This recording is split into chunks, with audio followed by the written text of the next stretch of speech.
but evil lurks in the hearts of men. The shadow knows.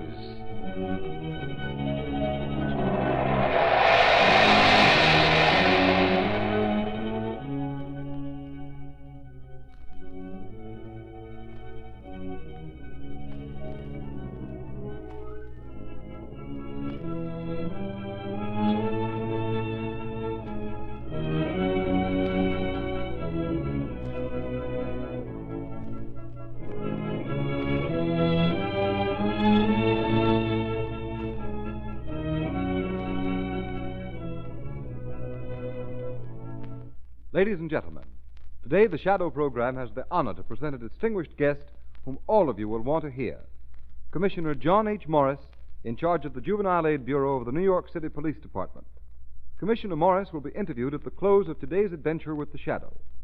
First, a few cold, hard facts about your everyday driving safety. Every year, thousands of motorists are killed or injured through skid and blowout accidents.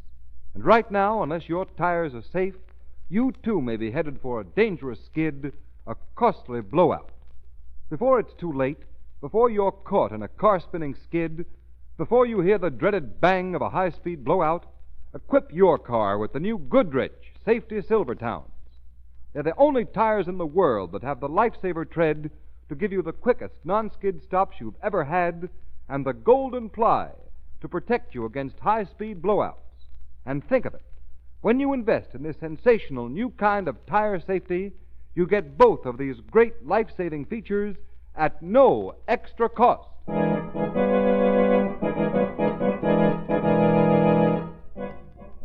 The Shadow, Lamont Cranston, a man of wealth, a student of science, and a master of other people's minds, devotes his life to righting wrongs, protecting the innocent, and punishing the guilty. Cranston is known to the underworld as the Shadow. Never seen, only heard, his true identity is known only to his constant friend and aide, Margot Lane. Today's story, The Reincarnation of Michael.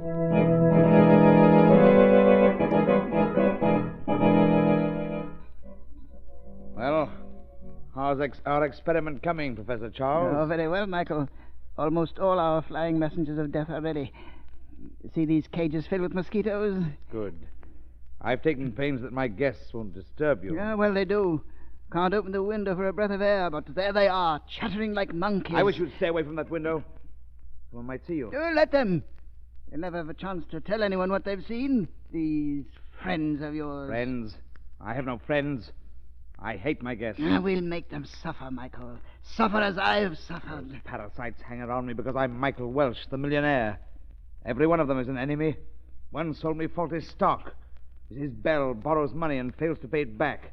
The third, a girl, might have been my wife, but she wouldn't listen to me. Never put faith in human nature. That was my mistake. I don't. Every one of those people has done me wrong.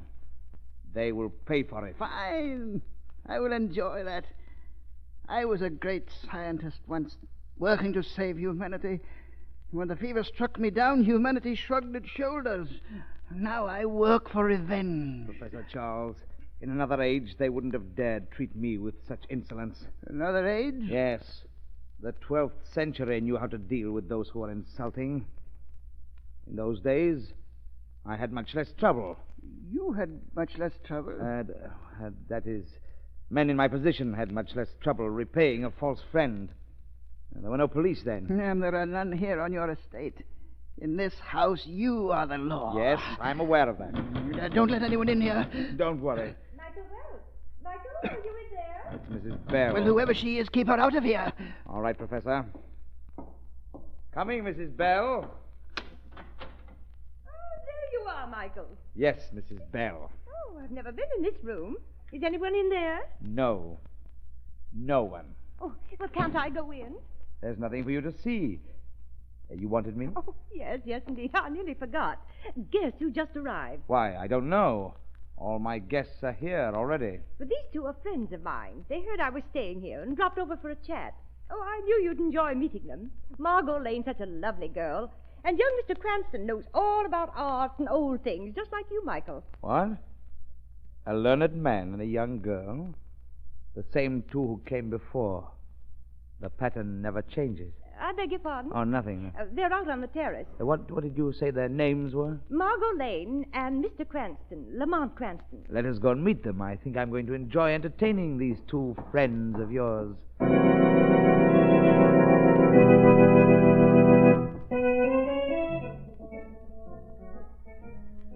Beautiful spot, isn't it, Lamont? Lovely, Margot.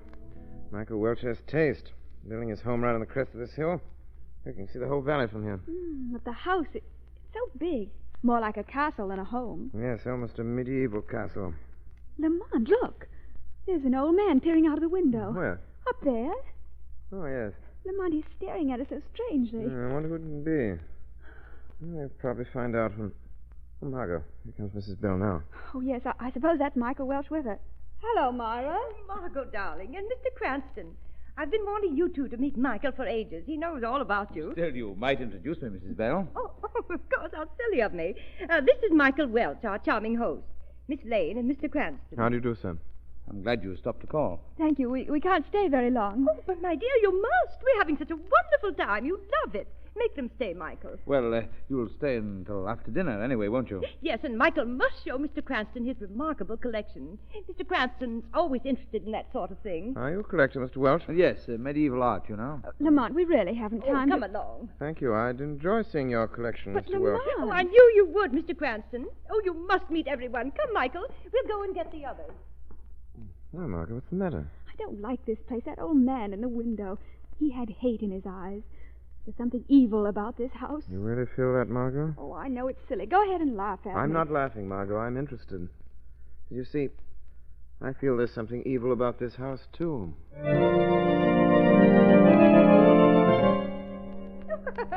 Isn't this the funniest story you ever heard, Mr. Cranston? Very amusing. More wine, anyone? No, thanks, Michael. Nothing more for me. Oh, Mr. Cranston, I want to ask you something. Yes, Mrs. Bell? Do you believe in the transmigration of souls? What was that? Oh, Mrs. Bell just asked if I believed in the theory of soul transmigration. Well, what in the world is that? Reincarnation. Yes, and I do think it's ever so interesting. All about how the great minds of past ages came back and, great minds in the present. I know that some ancient people really were convinced that a man returned to Earth after death as another person. You mean we all were someone else long ago? That's the general idea. Oh, I hope I was queen in Babylon. Come, let's drop the topic. Oh, why, Michael? Mrs. Bell, you shouldn't discuss things you don't understand. Well, I know all about reincarnation. No, you don't. Every week you have a new religion. To you, the theory of reincarnation is not an established fact. It's just a passing fancy. How do you feel about it, Welch? I never discuss religion, Mr. Cranston. Shall we have our coffee in the living room?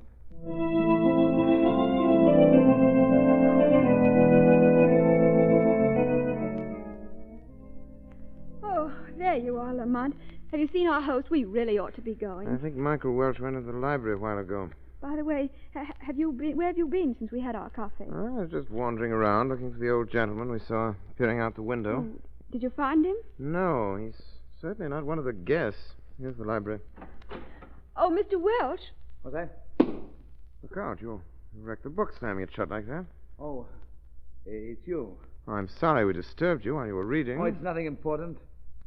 I'll just put this back on its shelf. Oh, we won't keep you a minute. Please don't stop. You see, Miss Lane, I like to leave my books in their proper places. He acts as if he was ashamed of what he was reading. Yes, he's certainly tucking it out of sight quickly. There, that's better. Lovely room you have here, Mr. Welch. I'm glad you like it. Well, I suppose you two will be leaving very shortly. Yes, you see, we... As a matter of fact, I think we'll accept your invitation and stay the night. What? I see. All right, if you want to, I'll go and tell them to get your rooms ready. Lamont, what on earth do you think you're doing? For one thing, I'm going to find out why friend Welch hid that book. I watched where he put it. Lamont. Just a minute, Margot. Ah, it is. Lamont, come here a minute. I want you to see this portrait. Portrait? Oh. Oh, you mean the gentleman over the fireplace? There's that dark man in medieval dress. Not a pleasant face. No, but there's something very familiar about it. Familiar?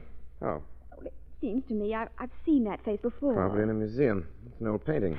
Oh, wait, here's a plate on the frame. I'll read it. I'll look through this book of Welch's. Duke of Ancona, Italian noble, 12th century. Now, I don't recall the name. Nobody ever remembers history lessons. I'd swear I'd seen those eyes on a living person. It's been pretty old, about 800 years.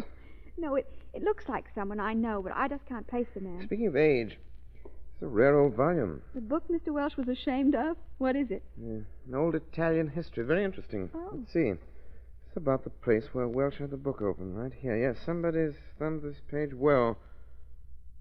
This is strange. What? It's a story about your boyfriend over the fireplace. The man in the portrait? Yes, Michael, Duke of Ancona. Bloodthirsty gentleman, the Duke. Even for the Middle Ages. Those medieval soldiers were butchers. Duke of Ancona was more subtle than that, Margot. This tells how he invited a party of friends to his castle, locked them in, and introduced the plague among them. But why? The writer says the Duke was avenging an insult. Did he get his revenge? Yes, with 2 more deaths than he expected. 2 extra victims? Yes, he hadn't planned on those 2, had nothing against them, a learned man and a young girl. Fortunately, they sought refuge in the Duke's castle from a storm. And ran into a murder plot. Exactly. The Duke tried to get them to leave, but when they wouldn't, their host went ahead with his plan. 2 hopeless victims perished with the others. I'm glad it was a long time ago, Lamont. 12th century. What's this in a leather folder? Lamont, Yes? look, a photo of Michael Welsh in his youth. Why, it's exactly like... Like the portrait of the Duke of Ancona. I knew I'd seen that face. Michael Welsh looks like the Duke. We have it. Yes, they're much alike. Welsh is older now and grayer. That's why I didn't see the likeness before. Margot. Do you see what this means? What? Why, no. By a twist of fate, although they're not related, Michael Welsh is a physical duplicate of Michael, Duke of Ancona, who lived in the 12th century. You mean And he thinks... Welsh believes he is the Duke himself reincarnated. He's made a study of it in the Duke's history until he believes it. In his manner, when we're discussing reincarnation at the dinner table, I'm sure he really believes it. You see, the present circumstances here are parallel to those at the time of the historic tragedy. This is a party. Yes? The guests are all his friends except 2. You and me. Oh, the same as the story. It's so similar. Oh, Isn't it amusing, Margot? We're the 2 unexpected guests, man and woman. Welsh tried to get us to leave. yes. But we stayed. We followed the pattern of the tale of the Duke in the 12th century. Same situation 8 centuries later. The question is, how far does Michael Welsh mean to imitate the Duke of Ancona? Are we all in danger? But, Lamont, that's fantastic. I've got to find out, Margot. But how? By watching Michael Welsh tonight as the shadow. Going to investigate this house and find out exactly how Michael Welsh intends to reenact the old tragedy. His belief that he is the reincarnated soul of the Duke of Ancona.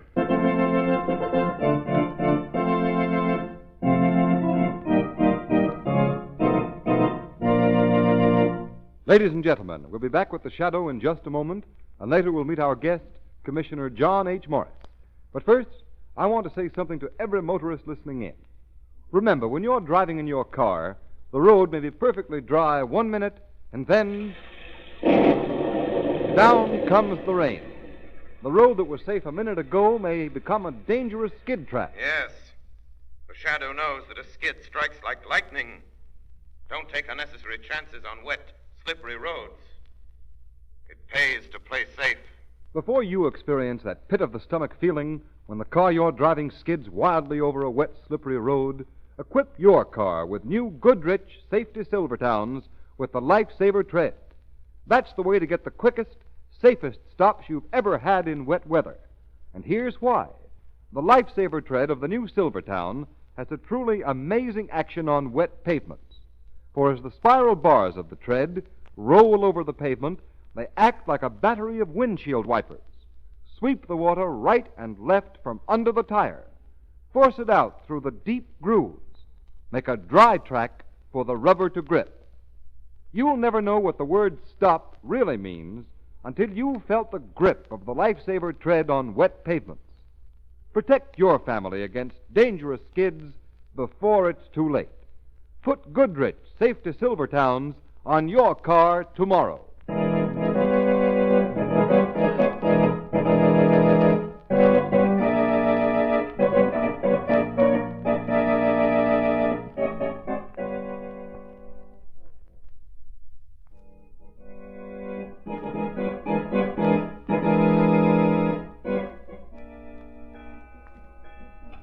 2:00, Mr. Welch. Time for me to get going. Good. Now you understand what you're to do, Tony. Yes, sir. The dynamite's already planted. Enough to do the job easy. Here's the money I promised you. Oh, yeah, okay. There'll be a bonus if the explosion goes off exactly as we planned. Oh, don't worry none, Mr. Welch. It will. All I got to do now is throw the switch. All right, get in the car and be on your way. Yeah. Hey, there's a light in the house, sir. Won't someone hear me drive off? That's my private room. Don't worry about that. Oh, okay. Luck, Tony. Yeah, thanks. Listen for the blow-off. I shall listen, all right. It's too bad that the noise will awaken my guests, but soon, nothing will disturb them. Now, to get back to the laboratory.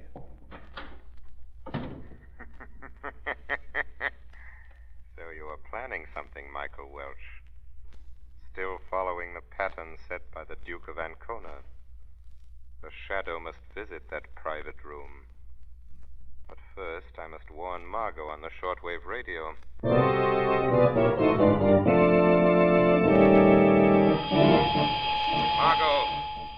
Margot! Shadow calling Margot Lane. I'm in the garden. 15 minutes ago, Michael Welch sent a servant to set off an explosion. I must get into Welch's private study. I shall need your help. There's the explosion. Welch's man has carried out his orders. Now I must wait and see why the explosion was planned and what it blew up.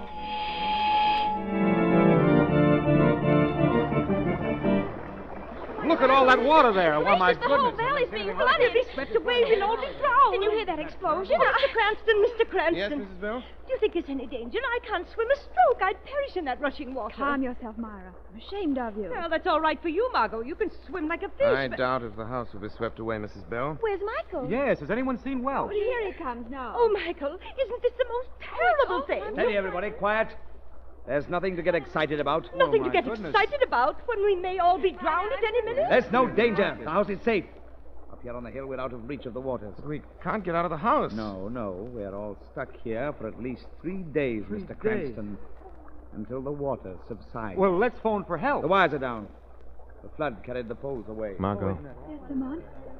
Welch's man blew up the dam and flooded the whole countryside. The old plot is still working out. Now we're all prisoners in the Duke's castle. With no hope of escaping. And next should come the plague. Oh, well, that's just the limit. Mosquitoes. What's the matter, Myra? A mosquito bit me. That's the last straw. Margot, I think Welch is going back to his private room. Yes, Lamont. Stay with the guests. The shadow must follow him.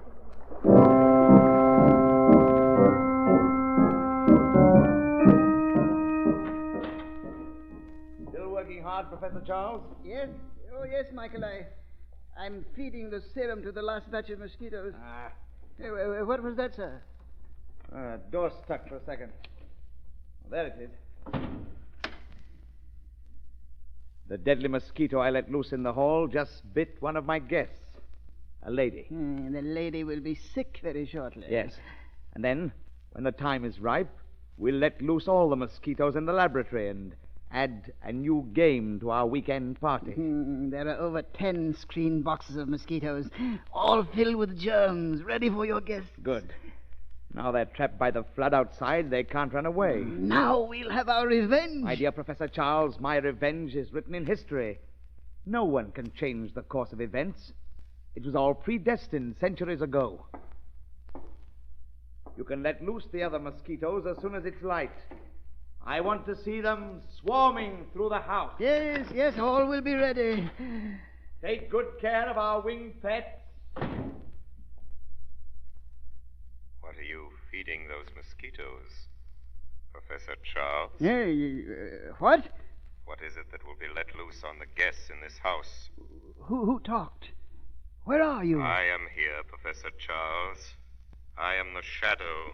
But where? It's just a voice. I can't see. I am here even if you can't see me. And I warn you, the mad plot of Michael Welch cannot succeed.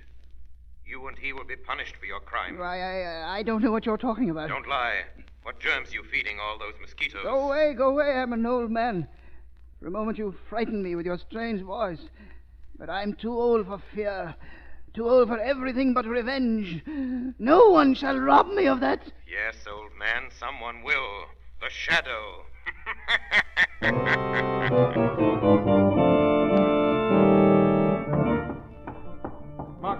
Yes, Lamont. Margot, the Duke of Ancona's plot is being followed to the very letter. Oh. Welch's private room is a chemical laboratory. He and the old man we saw at the window have figured out some modern form of plague. Plague? I wonder if that's what's wrong with Mrs. Bell. Is she ill? Yes, I was hurrying to her with this medicine. I wish you'd take a look at I her. will. What seems to be the matter? I don't know. She's running a fearfully high fever, and she's such a strange color. Strange color. Quick, I must see her. Well, her room's right down here. Hurry, Margot. If my guess is right, Welch's form of plague is as deadly as the Duke of Ancona's. Wait, I'll open the door. Is that you, Margot? Oh, I'm so sick. It's all right, Mrs. Bell. Shut the door. I've seen enough. Lamont, what is it? Yellow fever, Margot. Oh. We must destroy those mosquitoes in the laboratory. Michael Welch thinks that he is the Duke of Ancona, reincarnated. He plans to repeat the tragedy of centuries ago and infect every guest in this house with the disease. Come, Margot, we must hurry.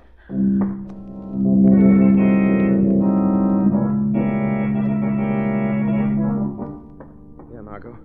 Here's the laboratory. Door's locked. Wait, I stole the key. What are you going to do when we get inside? Listen. The row of screen boxes on the table. Get the old man away from them, over by the window. I'll be with you as the shadow. All right. Don't speak to me until I speak. Here's the key. Lock the door behind us. Quietly, Margot, quietly. Step in. Yes. Who is that? Who's there? Well, hello. You must be Professor Charles. Oh, you can't come in here, young lady. This room is private. Get out, get out. Here, where are you going? I want to see how the flood looks from this window. Come away from there. You must leave this room at once. Look, Professor. You get a wonderful view of the water from here. Will I have to put you out that door by force? Professor, please. Don't try violence. I'm strong. You're old and weak. Yes, you're right. I can't fight you, young woman. I am too weak. Yeah, but Michael and I have a few tricks left. What do you mean? You'll see. In the morning, when I release my mosquitoes from their boxes... Are you sure you will release them? Yes, these boxes here. Here, come, I'll show you. Who's been at these boxes? Is something wrong? They're dead. They're dead. Our messengers of death. What's this? Acid's been poured over every box. Yes. You did this. You wrecked my life's work. No, Professor, she didn't do it. I did. Who? The shadow poured acid over your little pets, Professor Charles. The shadow again. Open this door. Open it. It's Michael. Michael, they've been destroyed. Break in the door. Open the door. Shadow, it's Michael Welch. Yes, Margot, quickly. Hide behind that cabinet. Stay there, Margot. Yes, Shadow. Break it in, Michael. Break it in. Break it in. Oh, Michael, our plan has failed. Failed? Lie. It can't fail. Yeah, but it has.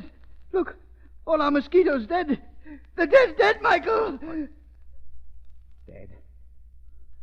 Who poured acid on those boxes? It was you, Professor. No, Michael. No, it was the shadow. Shadow, what are you talking about? Who is the shadow? A voice, Michael. A man you can't see, but he talks to you.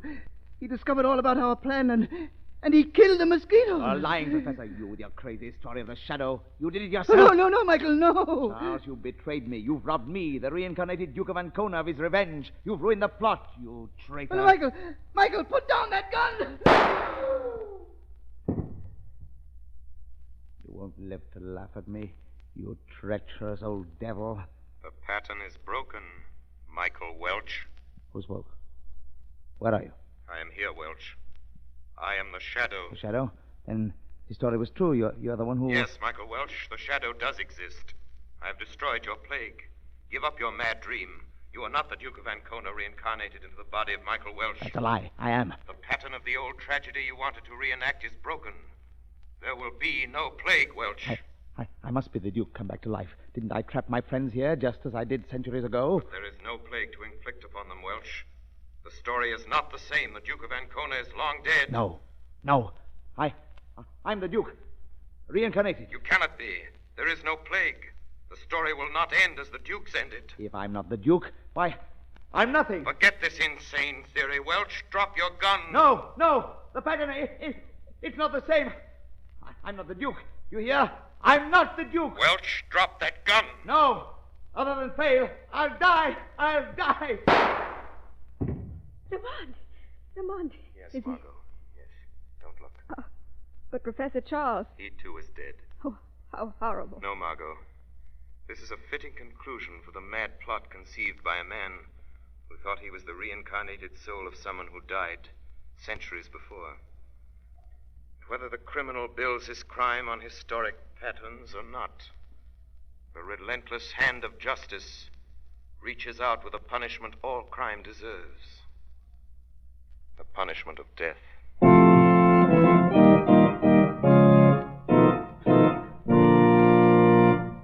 And now, ladies and gentlemen, the Shadow program has the honor and privilege of presenting to you today's distinguished guest. He is Commissioner John H. Morris, in charge of the Juvenile Aid Bureau of the New York City Police Department. Commissioner Morris. Thank you. First, Mr. Roberts, tell me, how does the Shadow do it? Well, I'm sorry, Commissioner Morris, but that's the Shadow's secret. All right, Mr. Roberts. But now, seriously, I'm grateful for this opportunity to congratulate the sponsors of the Shadow for putting on such a fine program. It's not only mighty entertaining, but it's also doing an excellent job of showing young Americans the folly and futility of lawlessness. And that's what your job is, too, isn't it? That's right.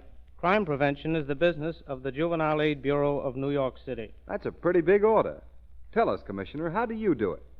In brief, by putting into operation measures for the rehabilitation and adequate social treatment of juvenile delinquents, and instilling in boys and girls a respect for law and appreciation of good citizenship. Well, tell us, Commissioner, how do the children react to this plan? They love it. Our 120 Police Athletic League supervised play streets and play centers boil with activity from morning till night. And that's not all. In addition, the League has made the police department uniform a symbol of friendship between those men who wear it and every member of the PAL. Thank you very much, Commissioner Morris. I'm sure everyone listening enjoyed hearing your opinion on this topic of such vital interest to us all.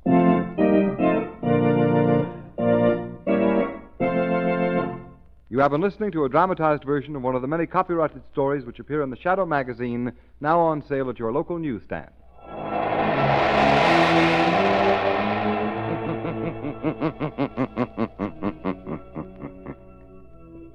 The weed of crime bears bitter fruit. Crime does not pay. The Shadow knows. All the characters and all the places named are fictitious. Any similarity to persons living or dead is purely coincidental.